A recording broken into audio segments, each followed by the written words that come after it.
Bienvenidas, bienvenidos y en primer lugar un muy feliz y bendecido Día de la Madre para todas aquellas que lo son de todas las formas diversas que se puede ser en este mundo tan diverso e interesante del cual vivimos. Y vamos a dar comienzo a nuestra oración de la mañana en un Día de la Madre, en un fin de semana largo, en toda una cantidad de cosas diferentes en esto. Tenemos ya en pantalla nuestra liturgia y vamos a dar comienzo. En el nombre del Padre, y del Hijo, y del Espíritu Santo. Amén. Señor, abre mis labios.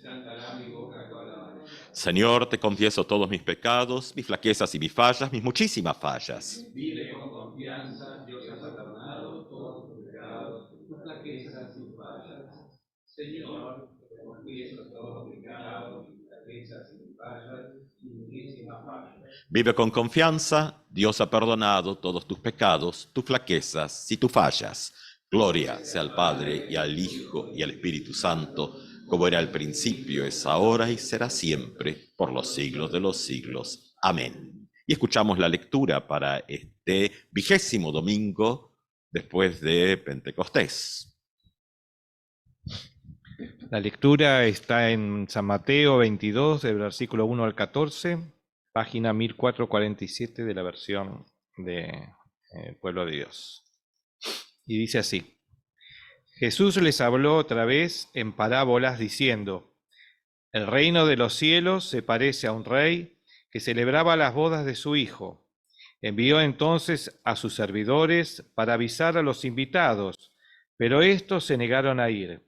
De nuevo envió otros servidores con el encargo de decir a los invitados: mi banquete está preparado, ya han sido maltratados más terneros y mis mejores animales, y todo está a punto. Vengan a las bodas. Pero ellos no tuvieron en cuenta la invitación y se fueron, uno a su campo, otro a su negocio, y los demás se apoderaron de los servidores, los maltrataron y los mataron. Al enterarse el rey, se indignó y envió sus tropas para acabar con aquellos homicidas e incendiaran su ciudad. Luego dijo a los servidores: el banquete nupcial está preparado, pero los invitados no eran dignos de él. Salgan a los cruces de los caminos e inviten a todos los que se encuentren. Los servidores salieron a los caminos y reunieron a todos los que encontraron, buenos y malos, y la sala nupcial se llenó de convidados. Cuando el rey entró para ver a los comensales, encontró un hombre que no tenía el traje de fiesta. Amigo, le dijo, ¿cómo has entrado acá sin el traje de fiesta? El otro permaneció en silencio. Entonces el rey dijo a los guardias: átenlo de pies y manos y arrójenlo afuera a las tinieblas. Allí habrá llanto y rechinar de dientes, porque muchos son llamados, pero pocos son los elegidos. Es palabra de Dios. Te alabamos, Señor. Gracias, paz a ustedes de Dios nuestro Padre, de su Hijo Jesucristo. Otra parábola. Venimos así con las parábolas mateanas. Esta también la vamos a encontrar en Lucas, claro. Así que para los que les interesan un poco más las fuentes y la historia de un poco de cómo se va componiendo el texto, estas parábolas posiblemente son parte de esa colección de dichos de Jesús que luego los evangelistas nos la van trayendo dentro del relato. Entonces, las parábolas aquí, como ya decíamos el domingo pasado y los anteriores, o sea, como que conversan entre sí. Y entre tanto tenemos un relato que es sobre lo cual están colocadas, qué es lo que va pasando. Hoy en día, probablemente con lenguaje más actual, diríamos, esa línea sobre lo que va ocurriendo es el relato del contexto, las situaciones, y las parábolas están puestas ahí. Es como que después de la parábola de los viñadores homicidas, que esa es de otra tradición, pues de tradición más de Marcos, esta es solamente de la fuente, de la Q. Estas parábolas como que van agregando elementos a la situación cada vez más complicada que se está viviendo según nuestro relato, ¿no? Es decir, Jesús tiene un punto de confrontación importante con algunos personajes. Entonces, ahí hay que ver un poco quiénes son estos personajes y hacia dónde nos lleva la parábola.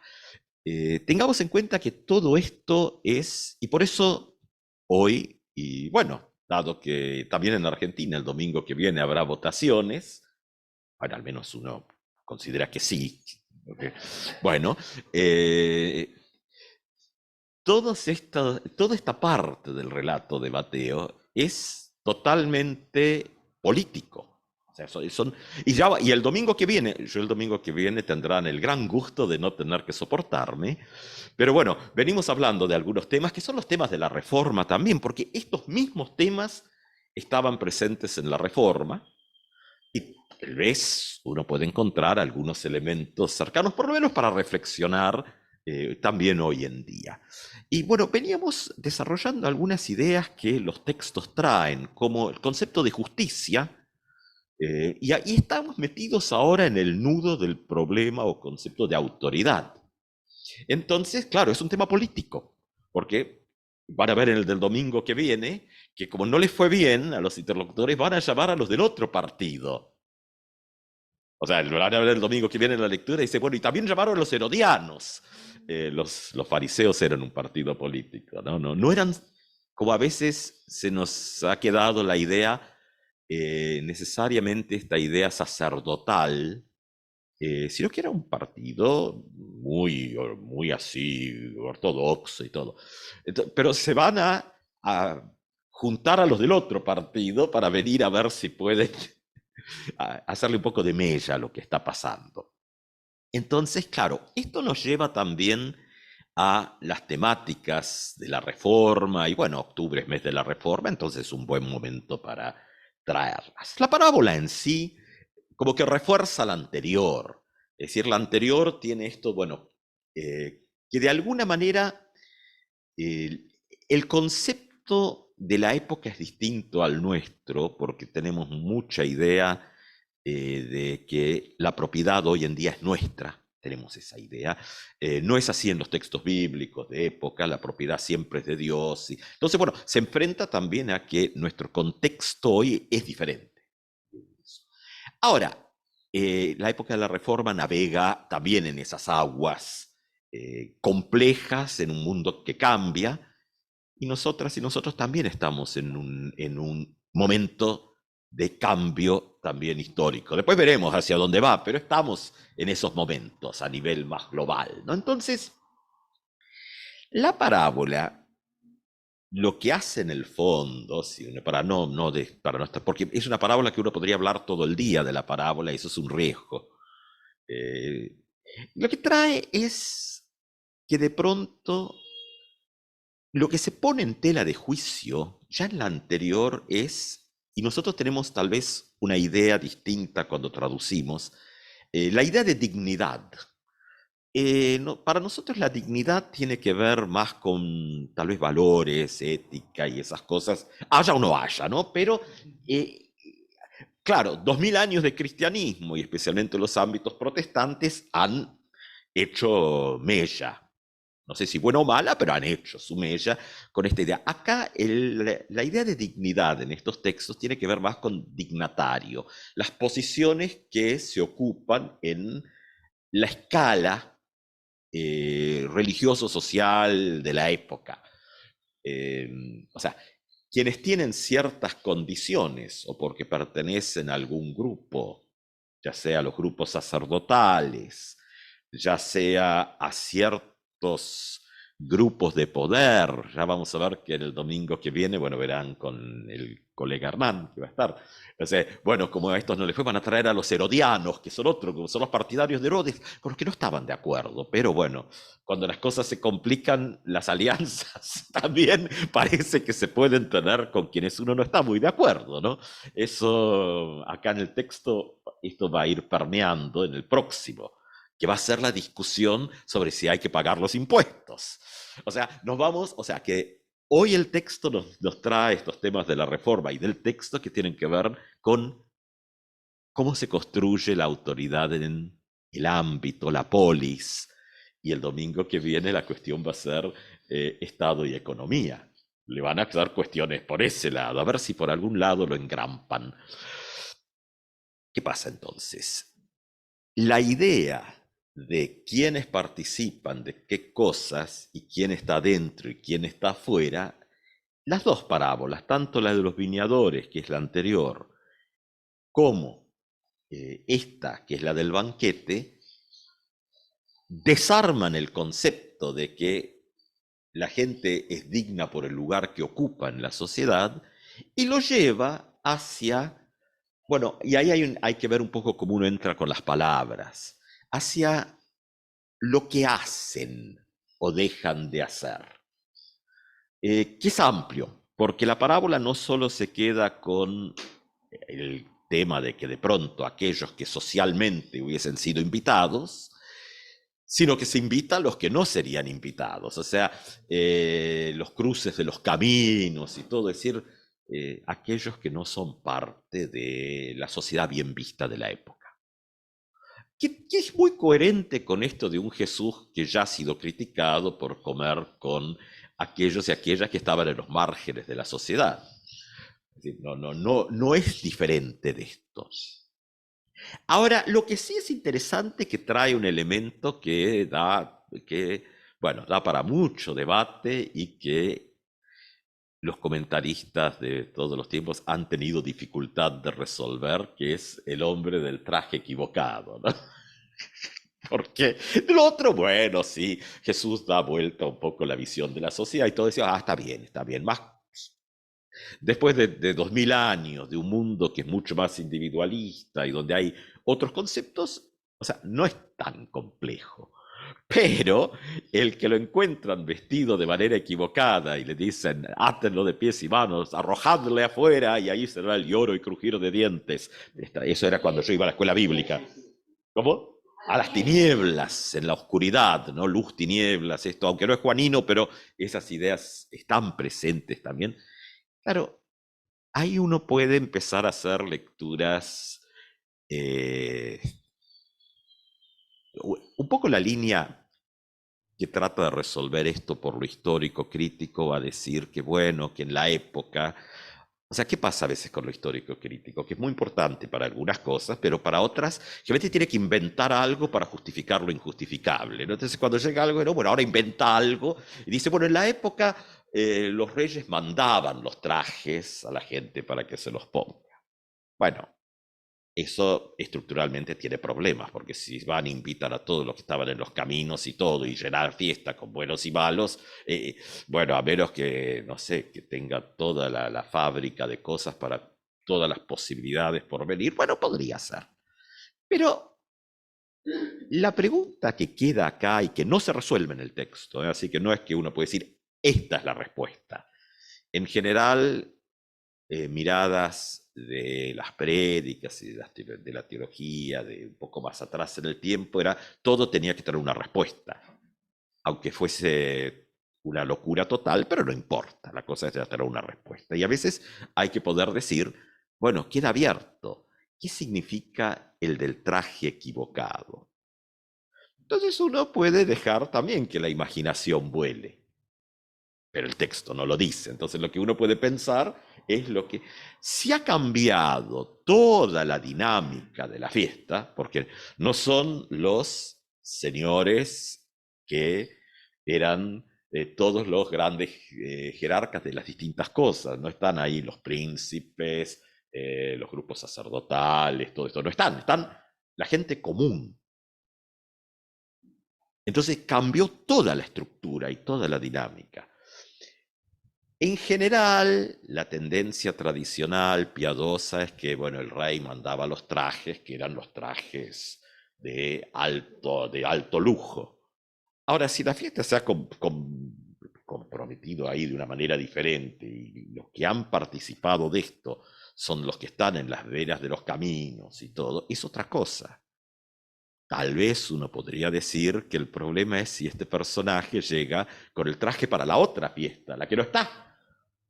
Y eso es posiblemente es una pequeña estocada a la comunidad de fe del primer siglo, que también por ahí nos toca, ¿no? De, bueno, querer convertir el espacio de la comunidad de fe de la iglesia en una emulación, un paralelo de cómo, entre comillas, la sociedad de poder se organiza, ¿no? Es decir, acá a lo mejor esto se organiza de otra manera.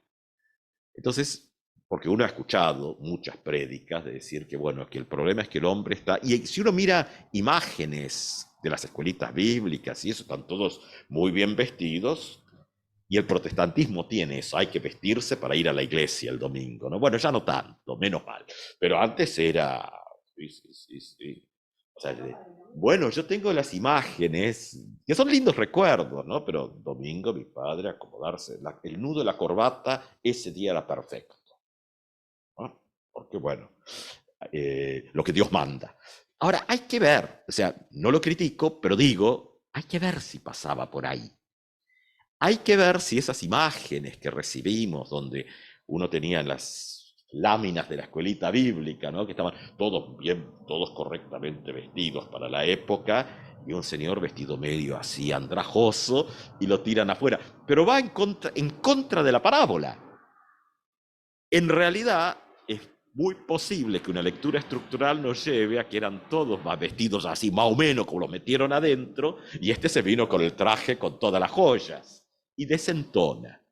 O sea, es una pequeña estocada que hace la parábola a la comunidad de fe de la época, probablemente, y también algo para pensar para nosotros y nosotras hoy en día, de a qué nos acomodamos. Nos acomodamos y, digamos, a las construcciones sociales, porque la palabra mundo no la deberíamos usar. En la vieja cuestiones así, más fundamentalistas, el mundo, como... Y también está en nuestros himnarios del pietismo, el mundo está muy cerca y abunda tentación, ¿no? Esos viejos himnos que hemos cantado. Ahora, por otro lado, el mundo es objeto del amor de Dios. Amó tanto Dios al mundo que envió a su único Hijo para que todo aquel que él crea no se pierda, mas tenga vida eterna. No Juan 3:16 y 17. O sea, entonces, el mundo es objeto del amor de Dios. Entonces, no podemos decir el mundo. Pero a veces ciertas construcciones ideológicas se alejan. Entonces, la pregunta es, ¿se alejan de qué? La parábola no nos resuelve eso. Pero estamos en el mes de la Reforma y tuvimos la semana pasada un curso que trajo el doctor Valerio Yepes, el rector de la Facultad Luterana en Brasil, en São Leopoldo, sobre eclesiología, qué palabra complicada. Todas estas palabras que terminan en logos, ¿no? Que vienen del griego y que quiere ser lo que dice y hace el ser iglesia, es bastante más simple.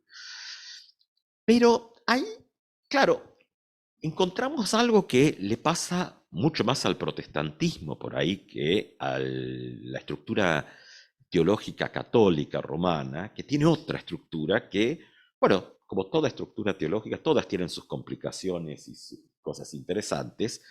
El catolicismo en esto tiene menos problemas que el protestantismo, porque como el protestantismo se ancló fuertemente en San Pablo, y esto de la sola fe, de la sola fe, la sola gracia y todo, es paulino.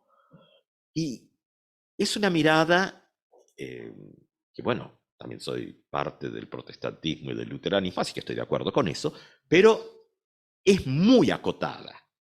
Nuestro vínculo con Dios es un vínculo de que Dios establece gratuitamente en su gracia y nos da encima, no es lo que yo creo porque hago un esfuerzo, sino nos da por el Espíritu Santo el regalo de la fe para poder enganchar con esto. Claro, es muy lindo, pero deja una cantidad de preguntas que San Pablo las va a tratar. Si uno sigue leyendo, lee Romanos, lee Corintios, lee, bueno, Gálatas es fuertemente esta cuestión de la justificación por la fe. Bueno, pero ¿qué pasa con la vida de todos los días? Porque el problema y la virtud al mismo tiempo de la justificación por la fe es que, bueno, nos libera de toda preocupación en cuanto a lo eterno. Eso sí, Dios no nos va a juzgar por nuestro pecado humano. En Jesucristo hemos sido redimidas y redimidos. Bien. Y está bien. Por eso dice Walter, ¿no? que si en el juicio quisiera condenarnos, le diremos, no puedes, dice el viejo doctor Walter, ¿no? Dice, no puedes porque entonces serías un mentiroso. Dice, nosotros hemos sido justificados por Cristo. O sea, la criatura, nosotros diciéndole al Creador, no puedes. Ese es muy luterano también, ¿no? Esto de estos diálogos así hasta un poco picantes con lo sagrado. Pero está la otra parte. Bueno, uno corre el riesgo de no tomar profundamente en serio esto. Y en nuestras tradiciones quedó muy metido esta cuestión de seguir mirando para arriba. Inclusive hay un canto más popular argentino, religioso, creo que, no me acuerdo quién, Catena o quién, ya no hay que mirar para arriba para encontrar al Señor, ¿no? Se cantaba en campamentos. O sea, ¿por qué?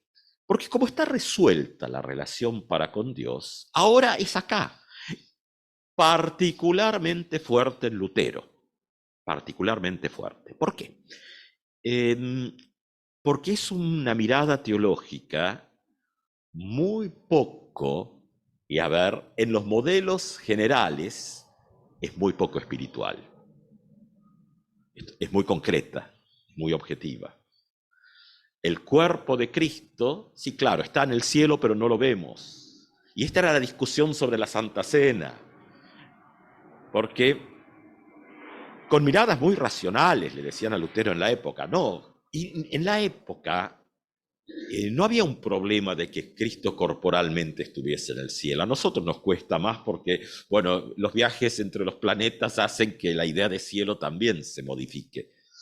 Pero lo que le decían es, no, Jesucristo ascendió a los cielos y está sentado a la diestra de Dios. Eso dice el credo, le decía a Lutero. Así que no puede estar presente objetivamente en el pan y el vino. Aparte, decía Zwinglio, ¿cómo va a ser? Dice, porque al final, en la última cena, él estaba ahí y les decía, esto es mi cuerpo. Y Lutero, en esas cosas muy luteranas, decía, no me importa. Si nuestro Señor Jesucristo lo ha dicho, es así, se acabó. Es decir, bueno, esa cosa un poco mística también que uno encuentra en un monje, aparece también. Pero lo que esto ha hecho maravillosamente es la objetividad del pan y el vino, cuerpo y sangre. Después uno puede discutir los luteranos ortodoxos y dirá, bueno, es la copa. Esto, la copa es. Y bueno, no, pero no vamos a entrar en eso hoy. La objetividad del sacramento hace que, por medio del Espíritu, la Iglesia es cuerpo de Cristo, porque justamente lo recibe de afuera, no como institución. Y ahí es la diferencia por ahí con otras tradiciones, pero el hecho de que se parte el pan y se reparte la copa con las palabras de Cristo del Evangelio, ahí hay esta idea de sacramento objetiva. Entonces, no buscamos a Cristo en el cielo, sino entre las personas. Lo que yo no sé si Lutero esto lo habrá podido pensar en la época o es la reflexión posterior, pero bueno, como era un tosudo y no estaba dispuesto de soltar cosas, dejó esas, donde la idea de sacramento como la acción objetiva de Dios en la comunidad hace que uno no busque a Cristo arriba, sino que encuentra a Cristo aquí abajo. Ya las categorías de arriba y abajo tampoco corren más, pero para la época todavía están. Entonces, el reloj lo veo de reojo. El problema entonces es que la justificación por la fe corría el riesgo, si no tenía un equilibrio, de despreocuparse totalmente de lo cotidiano. Entonces Lutero dice, bueno, no, es decir, en el ámbito de lo cotidiano, Dios también es el que está por encima.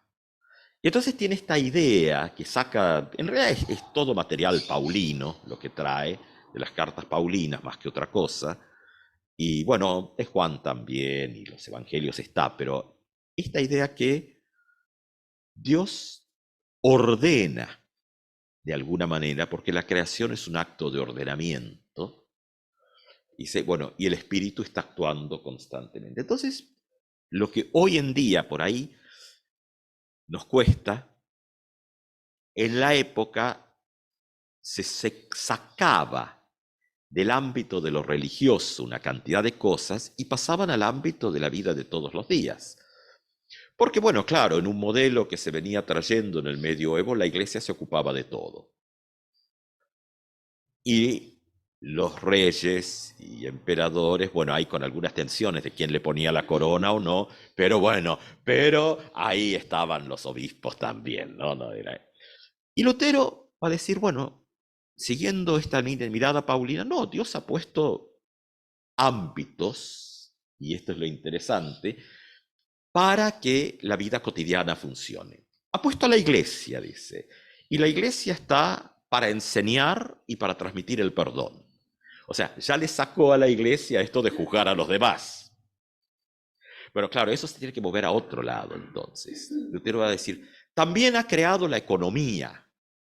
Los viejas versiones decían familia. Ha creado la economía porque la economía lo que debe garantizar es el bienestar económico de todos. Debe garantizar que todo el mundo coma, ¿no? El catecismo del primer mandamiento. El emperador y los padres están ahí, o el príncipe, dice, están ahí, los padres para que coma toda la familia, porque la familia no son solo los hijos, sino estas familias extendidas, grandes, de la época, de la finca.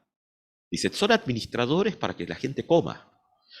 Por eso aparece también este tema de los talentos, el administrador fiel o infiel o todo, que también son parábolas. Dice, y después, bueno, por el pecado, para que los seres humanos no se morfen los unos a los otros, ha creado la política, dice Lutero. O sea, la política es el freno, porque es justamente, en la idea de Lutero, la política tenía que ver con la recta administración de la justicia. Es decir, bueno, después uno parece que... Y es interesante que si miramos todas estas tensiones y debates que se vienen ahora en las elecciones, en realidad el tema que para Lutero era central, que era la buena justicia, no aparece mucho, ¿no? Hay todo un montón de otras cosas que están en la pelea, pero el tema de la recta justicia y... Ahora, lo interesante de esto es que Lutero dice, bueno, esto Dios lo ha puesto para que los seres humanos puedan convivir, dice. Desde los buenos cristianos, la gente va a hacer lo correcto desde el amor, porque el Espíritu Santo actúa. No porque sean más buenos, ¿no? Simultáneamente justos y pecadores siempre, pero el Espíritu Santo en el ámbito de los verdaderos cristianos, porque después empieza a decir otras cosas, así como más densas, dice, van a actuar por el amor y van a hacer todo por el bienestar del prójimo, aún sacrificando sus propias vidas. O sea, compara con Jesucristo. Bueno, y dice, y los que no, y los que son malos cristianos, Dios enviará justamente la estructura social, la política y la economía para regularlos. Bueno, y cuando Lutero se enoja, dice, y si no lo hacen, les enviará, o sea, quitará su mano y dejará, estamos hablando de la época, nada que ver con cosas que pasan hoy, dice, quitará su mano y dejará que avancen los turcos. O sea, no hay salida en el modelo Lutero. Hablaba con un colega en la semana de situaciones y decía, bueno, pedimos que así como Jesús vino en aquel momento a traer la palabra y todo, que ahora también. Y decía, bueno, hay que ser un poquito cuidadosos con eso, porque en la teología nuestra Jesús ya vino de una vez para siempre, y lo que puede venir después tiene que ver más con juicio que con otras cosas. Entonces, como que bueno, por lo menos seamos prudentes en lo que pedimos, ¿no? No excedamos a ver si nos lo da todo, junto y sin medida. Ahora, estos ámbitos están justamente para poner freno, en primer lugar, a aquello que es lo humano, que es nuestra situación de ruptura con lo sagrado y ruptura con nuestros semejantes. Y uno lo que debe hacer desde esta mirada, pensando en el prójimo, y ahí uno puede mirar un poco toda la teología después de la Segunda Guerra, ¿no? Es decir, qué pasó con nuestros semejantes, es que como ciudadanas y ciudadanos de los dos reinos, porque vivimos el reino de Dios ya en sus primicias, en Jesús, pero también vivimos en un mundo cotidiano con un montón de problemas. Es decir, ¿dónde buscar de que nuestra incidencia sea que justamente todo este sistema funcione bien? O sea, el hecho de que funcione mal, hay que tener mucho cuidado de decir, bueno, lo eliminamos porque funciona mal. Como si dijésemos, bueno, vamos a eliminar todo el sistema judicial porque funciona mal. Sí, ¿después qué? O sea, porque bueno, lo que funciona mal a lo mejor se acomoda, pero el después qué es en manos de quién se queda. Porque cuando uno elimina algo, eso suele ir a algún otro lado. Lutero, que era medieval en este pensamiento, diría que cuando esto se rompe, es el diablo que se apodera de todo eso, cuando lo rompemos. Dice, porque Dios lo ha puesto para poner freno. Entonces dice, el mal lo que quiere es romper con todo eso para que no tenga freno alguno. Mirando nuestro mundo actual, uno dice, bueno, en las grandes crisis de todos los tiempos, tendemos a buscar salidas mesiánicas, mágicas. Para la fe cristiana, el único Mesías que reconocemos es, como dijeron aquellos que firmaron la declaración de Barmen ahí en los 30 en Alemania, en esto de las peleas entre poderes, y aquellos que fueron la iglesia confesante, dijeron, nuestro único Führer es Jesucristo, no hay otro. En esa tensión de que, bueno, había uno en la sociedad y uno en el cielo, y los cristianos confesantes dijeron, hay uno solo, y es Jesucristo. Y hay uno solo a quien nos debemos, que es a Dios en esto. Y esto se traslada. Y esto, claro, lo vamos a encontrar en Lutero. Pero la cita que se viene a la cabeza es Tomás de Aquino, en realidad. Y ahí coinciden. Es decir, y cuando uno dice, bueno, pero ¿cómo es? Somos, por supuesto, responsables en la comunidad civil junto con todos y todos. Y ahí las distintas posiciones varían en el campo luterano. Si hay vocación, y la vocación siempre viene de Dios, no eran solo vocaciones religiosas, sino vocaciones a servir en la sociedad para el bien común. O sea, el magistrado, el buen magistrado, tiene la vocación de Dios de ser justo y garantizar que los poderosos no se coman a los chiquitos. El buen príncipe, o hoy en día diríamos el buen gobierno, porque estas figuras van cambiando. Entonces, tenemos una parábola que rompe con el modelo tradicional estructurado, sin duda, en función de aquellos y aquellas que son llamados a este, entre comillas, nuevo proyecto, o proyecto renovado, porque no es nuevo, trae. Y donde el centro pasa a ser justamente el cuidado y bienestar del otro, para lo cual, en esa mirada de Lutero, Dios puso la iglesia para que enseñe, puso, que hoy en día está abierto, eso está, a veces es mejor que las iglesias no enseñen mucho, y bueno, entonces va a otro lado, porque cuando no se cumple con la función, va a otro lado porque Dios sigue actuando. Dios sigue actuando en la sociedad con su mano izquierda, la que no vemos, dice Lutero. Y entonces, bueno, de pronto también salirnos de a veces cajas muy metidas, como es lo que hace esta parábola. La gente tuvo que salirse de la caja y enfrentarse a nuevas situaciones. Y a alguno le costaba, sale de la caja, pero se lleva puesto todo su ropaje de la caja, ¿no? Porque sí, voy a salir, pero no suelto nada. Y bueno, ¿y dónde terminamos? Entonces afuera, en la oscuridad, con ¿cómo es? El lloro y crujir de dientes. No sé si esta versión traduce de la misma manera. Porque en estas cosas el llanto. La Valera dice el lloro. Eso es lo que uno aprendió de memoria en la escuelita bíblica. Donde Lutero también tiene una frase interesante que dice, bueno, que en estas cosas puede ser más agradable a Dios, la blasfemia de los impíos puede ser más agradable a Dios que los aleluyas de los creyentes. Lutero, citado por Clodovis Boff. Es decir, donde de pronto el ser creyente, el tener todas las condiciones, no es garantía de estar en lo que la parábola plantea.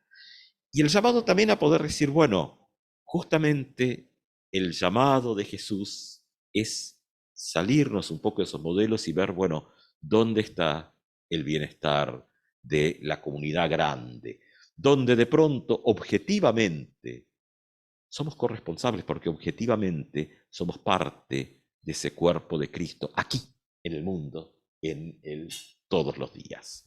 Amén. Bueno, fue un poco largo esto.